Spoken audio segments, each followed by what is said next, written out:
ಆತನ ರಕ್ತಕ್ಕೂ ಆತನ ಮಾಂಸಕ್ಕೆ ನಾವು ಪಾಲುಗಾರ ಆದ ಮೇಲೆ ಆತನ ರಕ್ತ ನಮ್ಮ ಒಳಗಡೆ ಹರಿತಾ ಇರೋದು, ಆತನ ಮಾಂಸನ ನಾವು ಭೋಜಿಸ್ತಾ ಇರೋದು. ಆಗಿರುವಾಗ ಆ ಜೀವ ನಮ್ಮ ಒಳಗಡೆ ಇದೆ.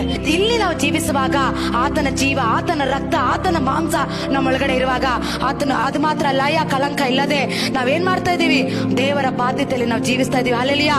ಆತನ ಕರುಣೆ ನಮ್ಮ ಮೇಲೆ ಇಲ್ಲದೆ ಹೋದ್ರೆ, ಆತ ನಮ್ಮನ್ನ ಕಾಯದೆ ಹೋಗಿದ್ರೆ ನಾವ್ ಯಾರು ಭೂಮಿ ಮೇಲೆ ಇರಕ್ ಆಗ್ತಾ ಇರಲಿಲ್ಲ, ನಾವ್ ಯಾರು ಜೀವಿಸಕ್ ಆಗ್ತಾ ಇರಲಿಲ್ಲ. ದೇವರ ಮಕ್ಕಳೇ, ದೇವರು ಹೇಳ್ತಾರೆ, ದೇವರ ವಾಕ್ಯ ಹೇಳ್ತದೆ, ದೇವರು ನಮ್ಮನ್ನ ಆತನ ಪ್ರತ್ಯಕ್ಷವಾಗುವವರೆಗೂ, ಈ ಲೋಕ ಬಿಟ್ಟು ದೇವರ ಬಳಿ ಹೋಗುವವರೆಗೂ ಆತನ ಪರಿಶುದ್ಧಾತ್ಮನ ಬಲದಿಂದ ದೇವರು ನಮ್ಮನ್ನ ಏನ್ ಮಾಡ್ತಾ ಇದ್ದಾರೆ, ಹಗಲಿನಲ್ಲಿ ಮೇಘ ಸ್ತಂಭವಾಗಿ, ರಾತ್ರಿಯಲ್ಲಿ ಅಗ್ನಿ ಸ್ತಂಭವಾಗಿ, ಕಾಲಿಗೆ ತಗಲದಂತೆ ದೂತರು ಕಾವಲಾಗಿದ್ದು, ಬಲಗಡೆ 1000 ಜನರು, ಎಡಗಡೆ 10,000 ಜನರು ಸತ್ತು ಬಿದ್ರನ್ನು ಏನು ನಮಗೆ ತಟ್ಟದಂತೆ, ಯಾವ ಮಾಟ ಮಂತ್ರ ಶಕ್ತಿಗಳು ನಮ್ಮನ್ನ ಮುಟ್ಟದಂತೆ, ಯಾವ ದುರಾಪನು ಕೂಡ ನಮ್ಮನ್ನ ಮರಣನ ಮುಟ್ಟದಂತೆ, ಯಾವ ರೋಗ ನಮ್ಮನ್ನ ಬಾಧಿಸದಂತೆ ದೇವರು ನಮ್ಮನ್ನ ಇವತ್ತು ಏನ್ ಮಾಡ್ತಾ ಇದ್ದಾರೆ, ಕಾಯ್ತಾ ಇದ್ದಾರೆ. ನೀವು ಸತ್ಯಕ್ಕೆ ಸ್ವಲ್ಪ ಕಾಲ ದೇವ ಚಿತ್ತಾನುಸಾರವನ್ನು ನೆರವೇರಿ. ಇವಾಗ ನಾವು ಅನ್ಕೊಳ್ತೀವಿ, ಎಷ್ಟು ದಿನಪ್ಪ ಈ ಕಷ್ಟ, ಎಷ್ಟು ದಿನ ಈ ವೇದನೆ, ಎಷ್ಟು ದಿನ ಶೋಧನೆ. ಅಲ್ಲ, ದೇವ್ರು ಹೇಳ್ತಾ ಇದ್ದಾರೆ, ಸ್ವಲ್ಪ ದಿನ ಕಾಲ ಮಾತ್ರ ಇದನ್ನ ಸಹಿಸ್ಕೊ, ಸ್ವಲ್ಪ ದಿನ ಮಾತ್ರ ಇದನ್ನ ನೀನು ಮುಂದೆ ತೆಗೆದುಕೊಂಡು ಹೋಗು.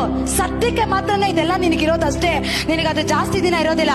ದೇವ ಚಿತ್ತಾನುಸಾರ ನಾನಾ ಕಷ್ಟಗಳಲ್ಲಿದ್ದು ದುಃಖಿಸುವವರಾಗಿದ್ರನು ಆ ಪದವಿಯನ್ನು ಆಲೋಚಿಸಿ ಹರ್ಷಿಸುವವರಾಗಿದ್ದೀರಾ. ಹಲ್ಲೆಲೂಯಾ.